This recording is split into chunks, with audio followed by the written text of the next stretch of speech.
Welcome to this technical guide on the HP EliteBook 840G5. We are Kelatos Informatica, specialists in technical repair.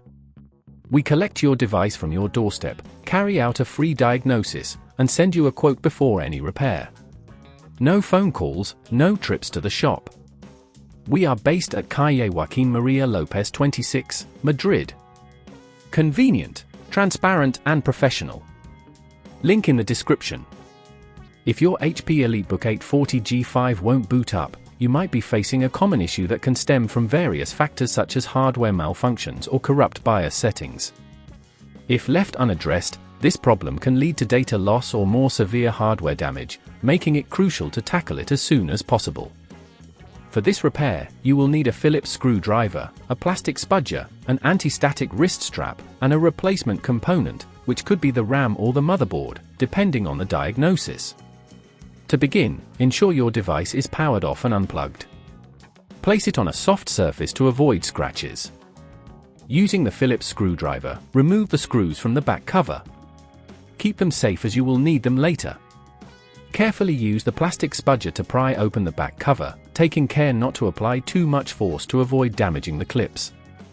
Once the cover is removed, you will see the internal components.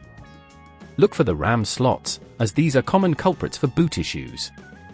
If you suspect the RAM, gently push the levers on either side of the RAM stick to release it. Pull it out at a slight angle. If it looks damaged or if you have a spare, replace it with the new RAM.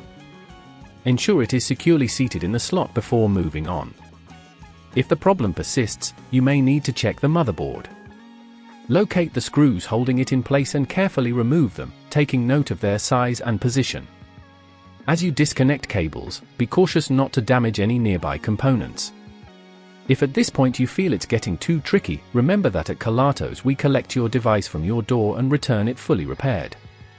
Once you've replaced the faulty component, reassemble the device by reversing the steps.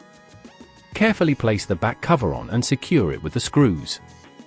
Now, plug in your device and power it on to check if it boots correctly.